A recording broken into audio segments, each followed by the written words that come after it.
Hello everyone, Paul Stoner here, CEO Biggin and Scott, joined by Russell Cambridge. You guys may have seen him before. Oh, this is internal anyway, so... Happy New Year, Paul. Everyone, we're here with Russell. We're talking about not market wrap, but Office of the Month for December. Yep, had a good month. We're currently early February, so let's talk about the amazing month that was December, and we'll talk about how you're shaping up for this early part of the year. It was a really nice finish to the year, wasn't it? 37 sales, Paul. Fantastic. So, from memory, because it's now distant And memory.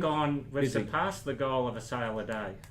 370 sales, Paul. So congratulations to the sales team. Yep. 370 exactly we landed on, which it's about 30 or 40 more than we've ever done before, but it was really nice to meet that goal. Yeah. About a week shy of Christmas, but that's fantastic. Because we've been talking about it pretty much all year. When are you going to get that sale a day? Yes, and for the property management department, we cracked the 2,200 rental properties. So Kristen, Jen and team, congratulations on 2,200. So let's talk about numbers for a second. Numbers. We did 37, did you say? 37 sales for December. 37 sales. How many salespeople in the office? There is 12 plus support. 12 plus support.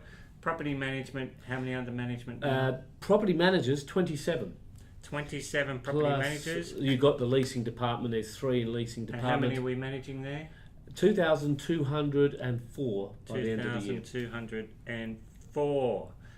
That gives you guys an idea of what it takes to write the sort of figures. It was a big figure for December, obviously, with the 37 sales. Do you know what? They also leased out 120 properties in January. I saw those figures. That was amazing. That's extraordinary. Yeah. We average about 80, and the net growth is around 1890 per month. So there was an email from Russell's head in property management, Kristen, talking about the compare and connect figures. So 98% of those rentals, there was a connection. Yes, I think the numbers came in. I think we knocked off 700 connections, wasn't it? It was unbelievable for a quarter. Yeah. Yeah, it was just unbelievable figures. So if you're not currently humming with compare and connect, have a chat to the Richmond guys, because I know we've all spent a lot of time on it, and it can be fantastic. We've still got to unlock sales. Hey, Paul, we catch up regularly with Neil from Compare and Connect. I'm meeting with him on Monday just to talk about what other things we can actually take advantage of through Neil. So, watch this space, and maybe there's some exciting news to come out of Richmond in the next few months that you can all follow down the track. So watch this space. Yeah, because the reality with it is just that part of it. There are so many products that it's hard for people to say no if they're introduced to them correctly. Correct, insurance, connection. Well, just on every electricity company, and gas 4 or 5. But correct. It's pretty simple. So 12 people in sales plus support. How were they during that month of December? Was everybody manic, or everybody seemed to be under control? Look, to be brutally honest, I think there was a lot of fatigue kicking in by the end of May. Look, 370 transactions, 12 months. You run hard for 10 months of the year, don't you, really? Then Christmas came, and it was a big relief. We all took a little bit of time off.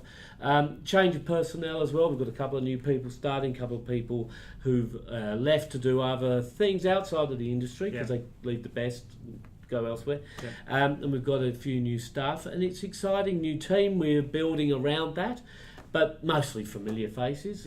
But there was fatigue at the end of the year. But hey, you have a break, you see Christmas, you see New Year, then you come back to work. I came back for the first week of January, Paul.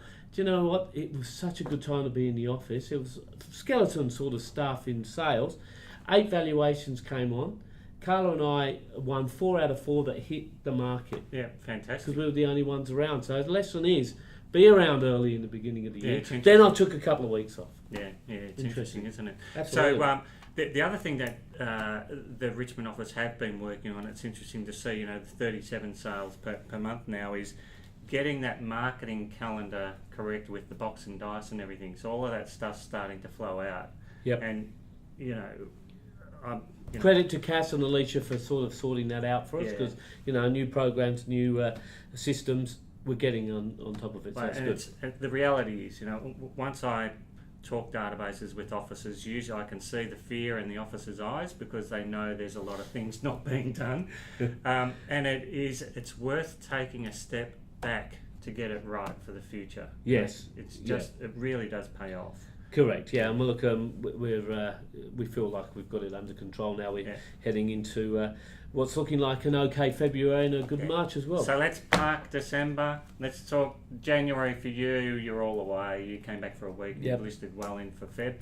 But how's February looking so far? We'll be 3 sales less than last year. Yep. We've got 19, 20 auctions on the go. I think we nailed 22 sales for February last month. Yep. February, then March is looking okay. Yep. Of course, we are thrown out a little bit. Everyone's thrown out a bit because the last weekend in March is Easter. But hey, looking okay moving forward. So I'm looking forward to getting started, doing the auctions, getting the people happening. Yeah. And it feels like the momentum's just starting, be it a little bit slower than last year, starting to grow already. So again, this is an early sign that there probably will be slightly less stock for this first quarter. That's going to put a bit of pressure on prices. I'll tell you what, you hit the nail on the head there, Paul. The number of people that are open for inspections at the start of this year, when there's been a little bit of negative press, they're wrong. Yeah. Buyers are out there in their numbers. Yeah. You know, we've got a 2-bedroom apartment in Adam Street, Burnley. It's a 70s. Nice enough apartment, basic. We've had in 2 weeks 65 groups through. Yeah. 2-bedroom apartment. Yeah, it's amazing. It's scary. It's huge numbers. Huge numbers. Buyers are out there. Sellers, get on the market. Yeah. So just on that, so you're getting that many buyers through. Who in the office uses the iPad at the open? No one. We're not fast enough. Yeah, right. We've got to scribble it down, then we enter it into the database later. Yeah. So we scribble it down quickly. Yeah. More information. And then we get the email addresses on the callbacks, that type of thing. Yeah. That's good. So many.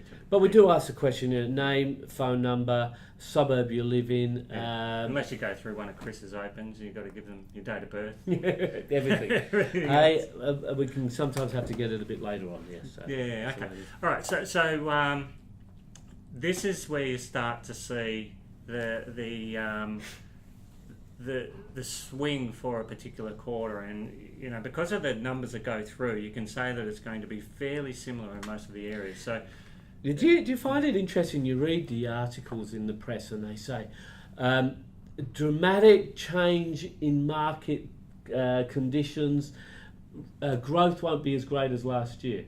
Growth won't be as great as last year, but it's still growth. But why do they put a negative spin on something that's actually positive? They think by telling the public that prices are coming down or have gone down, that's going to have an effect on the market. It does have an effect. They all come to the open. Correct, 100%. Whatever they print, the reverse usually happens. It's fantastic. Well, mate, congratulations on December. Thank you.